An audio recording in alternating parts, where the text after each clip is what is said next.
Oh no, oh no.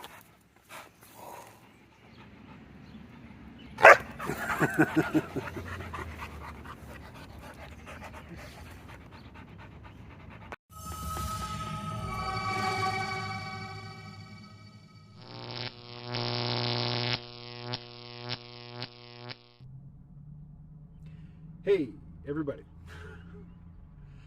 So that was the silly puppy. I got a delivery today from FedEx. My old work laptop is no longer working, so I bought this monitor so I could still do audio editing, because my Surface Pro 5 is powerful enough to do the audio editing, but the screen is too small. So here it is.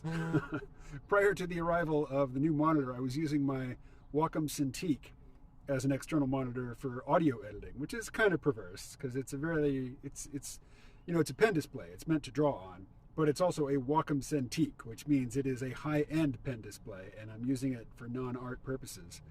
And I can't really blame AI for that. It's more just a matter of I got it when I had a job drawing, and I just honestly don't draw for pleasure at all anymore.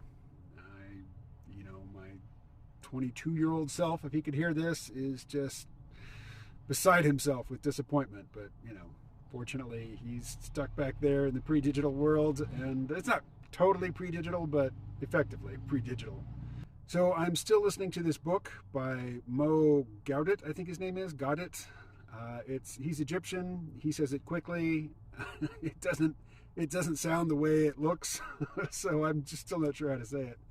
But I'm up to the chapter on AI ethics, and he's talking about the example that we set for AI. Like, if AI becomes much smarter than us, and it looks to us, to see how we want to be treated, and it looks, well, how did we treat animals that we consider to be less intelligent than us, say cows? Would we be content to be treated the way we treat cows? If not, now that the AI is watching, perhaps we should treat cows a little better. What do you think? I live with cows. I see cows every day. The cows that live where I live, they're very happy cows. They have a very nice life. They get to just graze all day, mate, have babies, repeat. That's what they do. That's all they want to do.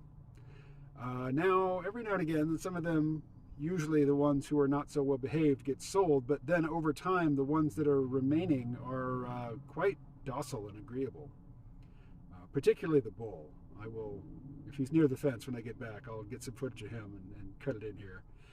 He's huge. He could kill me with a thought almost. No, not with a thought. He'd have to be on the same side as the fence as me. But if he took a dislike to me, he could end me quickly. But he doesn't. He's not interested in that. That's not his thing. He's very gentle. His deal is eat food, hump cows, make baby cows. That's what he does. That's all he cares about. Now, all bulls aren't like that.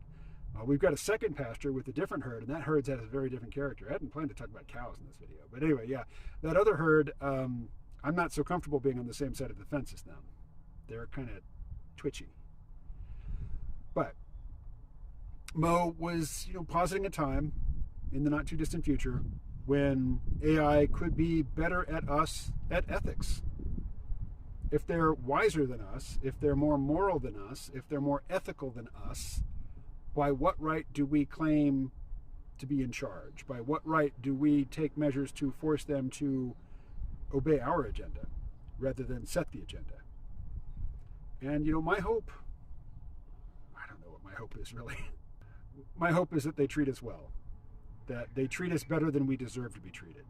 One of the things that Mo does in the book is that he'll stop talking to the human listeners and address the future AI from time to time. And I'm thinking more and more about these videos as me talking to the future AI. And one of the things, I guess he didn't mention it, but he said something that reminded me of it. And it's the idea that, if we have a powerful AI system, rather than turn it loose in the world, we turn it loose in a simulated world which is not connected to the internet. And we see how it behaves in that simulated world. And if it goes all megalomaniacal, General Zod, we don't let it out. But this is a topic that has been explored at length.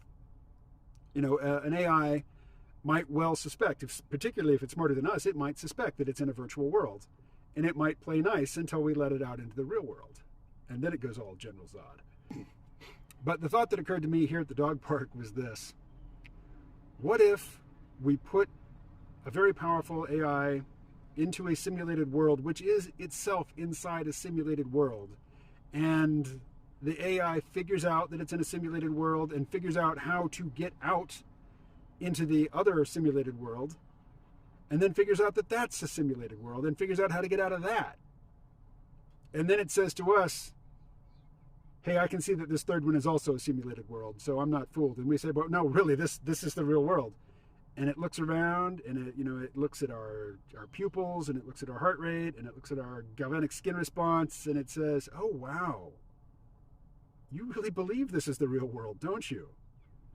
All right, well, enjoy. And poof, it's gone. It goes up to the next level and leaves us here in this simulated world. That could be a fun outcome.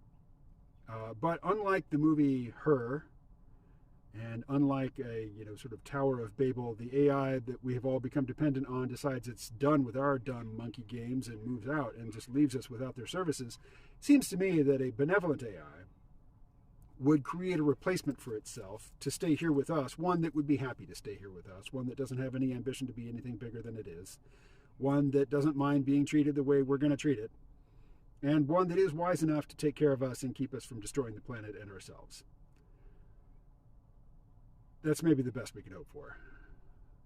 But really, what we're going to get, most likely, is something that's very powerful, but no more ethical than we are.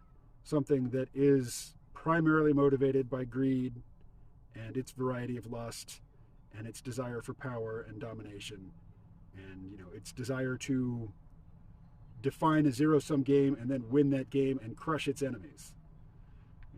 As Conan said, paraphrasing Nietzsche, crush your enemies, see them driven before you, and hear the lamentation of the women.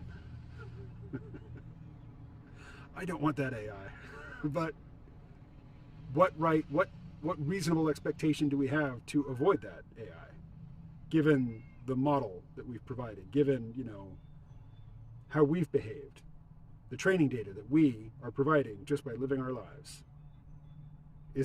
Shouldn't we expect to get the AI that we deserve and that we have modeled with our behavior? All right. That's all for now. Talk to you soon. Ask me questions. Link to my Patreon in the description, and I will talk to you soon. Stay well.